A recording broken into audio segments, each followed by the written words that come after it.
Welcome to my studio here in New York City. I'm Daniel Norton, photographer, and today I'm going to teach you how to make simple product photos for Etsy, eBay, or small fashion companies.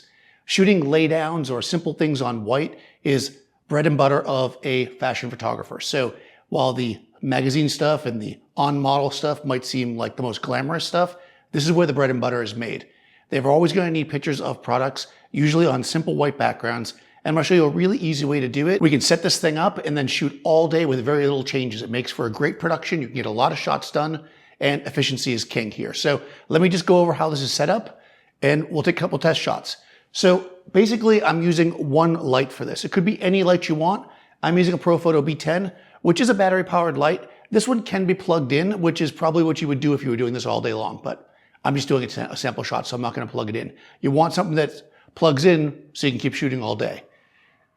It's shooting through a 4x4 silk. This one's from Shamira. And don't worry, I will put all the gear in the description if you're looking for specific products, but this is a silk. It could be anything. You could also use a very large softbox. You want to be 4 to 5 feet is a good place to be with this. On the ground, I have a simple roll of seamless paper from Savage.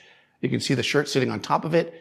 The other thing we're going to use here that's kind of special for this is this special tripod. Well, it's got 4 legs, so it's probably not a tripod. This is a ladder, obviously. You could hold the camera. You could use a tripod with an arm, but most tripod arms don't really extend out far enough, and holding the camera is going to be hard to get consistent results. So what we're using here is something that's often called a magic arm. Lots of different people make them, but effectively it can hold anywhere from 10 to 20, 30 pounds, depending on the one you get. And I've got a little camera adapter on top with a quick release plate. My camera is up there. It's already set at the right focal length. It's already framed up. I have a tethering cable coming from it to my computer over here, and I can completely control my camera from the computer. I can come over here if I want and look through the camera. Of course, the shirt's upside down, but that's okay. And if I want to position it or get it in place to where I want it to be, and I can very simply take a photo.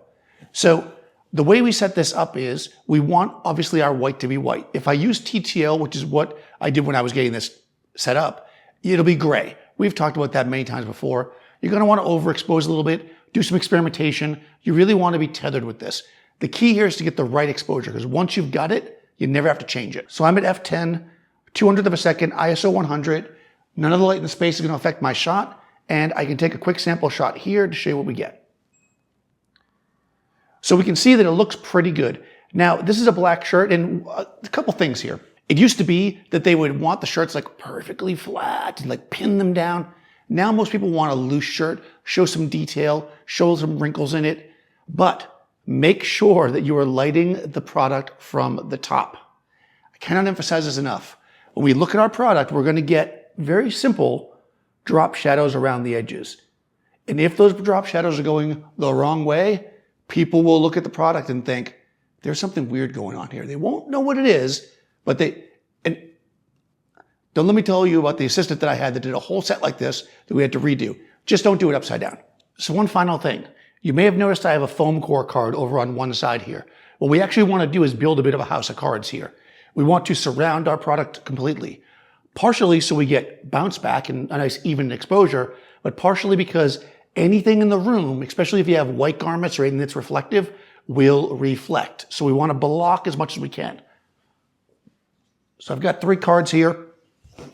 Typically, we're going to want to use white, but if you do have a white garment, you may want to use black. So you can get these with one side white, one side black, like this one.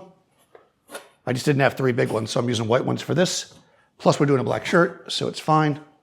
And we just want to put these in place. The other thing the cards are great for is that if you are doing a production, you can get a bunch of bigger ones, have a stylist laying them out on the cards ahead of time, and just put the card in, photograph it, put the card in, photograph it. You can get a lot done in one day that way.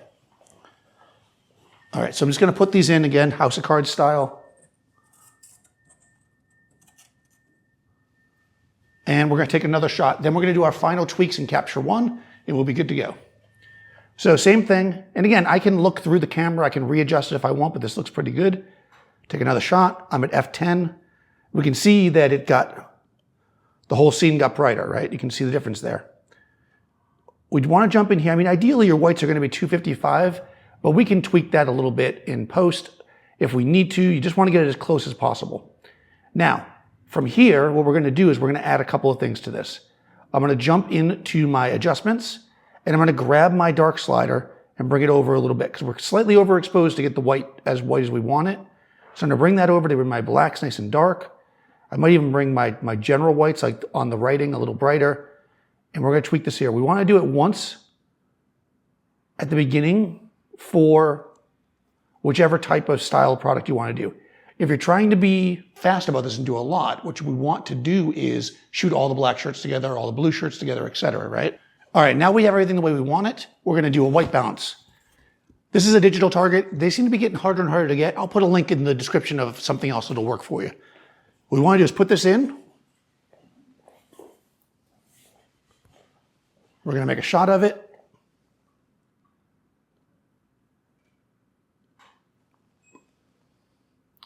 And we're going to come in here, make sure the exposure looks good, which it does. And then we're going to come in and do a custom white balance based on this. Once we have that, we can take another shot. And we should get a nice clean color. And again, this will carry through into future items.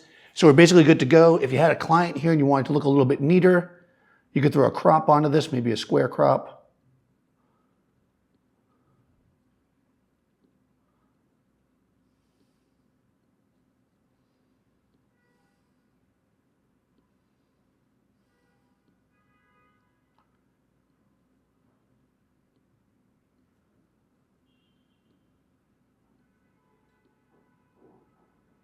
And again, this crop is not permanent. It's just for the viewer. We're shooting a raw file. Nothing we're doing here is permanent. So then if I wanted to take another one, let's imagine this is another shirt.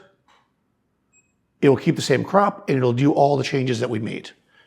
Nice and easy. Like I said, once you get this thing set up, you're talking 2 to 3 minutes per garment, easy.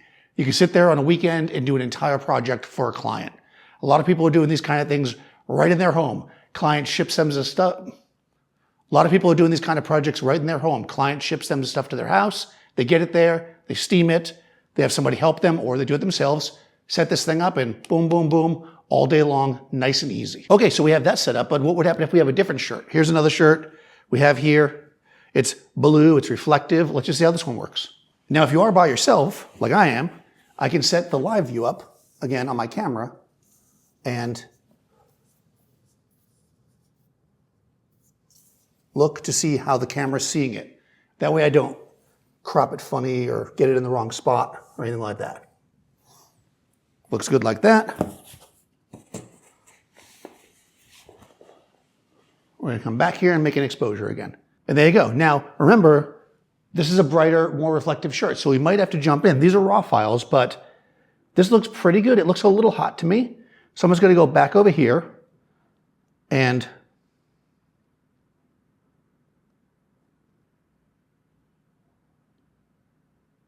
do a quick tweak.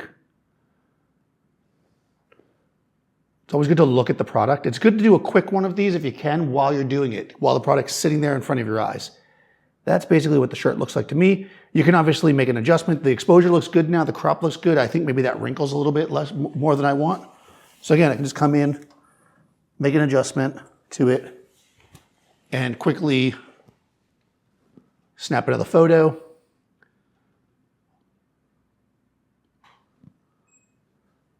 And then we're good to go. And what you want to do as you're working on these is when you get one, so we've done a couple, right? So let's say we got this one right here was our favorite one for the black shirt. You can either give it a color code or give it a rating. Like let's say we want to go green because that's the one we like. Then this one, we like this one, green. And then later when we're looking at the final products, we can just go through and just look at our finals. And now we have, both products that we shot for this catalog on the screen, finished, ready to be exported. We don't have to sort through them again. And this doesn't just work for t-shirts. Here's a book, right? Anything you're shooting top down flat will work with this kind of lighting. It's a good book, by the way. I'll put a link to it in the description. I'm just going to zoom in on it because it's significantly smaller than the other stuff. Cool. There we go. Looks good, has 3-dimensionality. Again, this one is a little bit bright because, of course, the first product I did was black. So I can just come back over and make some quick adjustments to get this to look the way we want it. Obviously, I didn't frame this up very nicely. See, I got it from my library. And there you go. Works for anything that you need a top-down shot for. I hope that was helpful. Let me know if you shoot any product or you're looking to do these kind of things.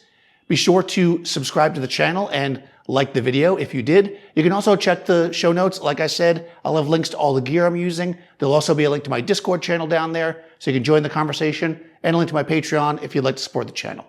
I'll talk to you soon.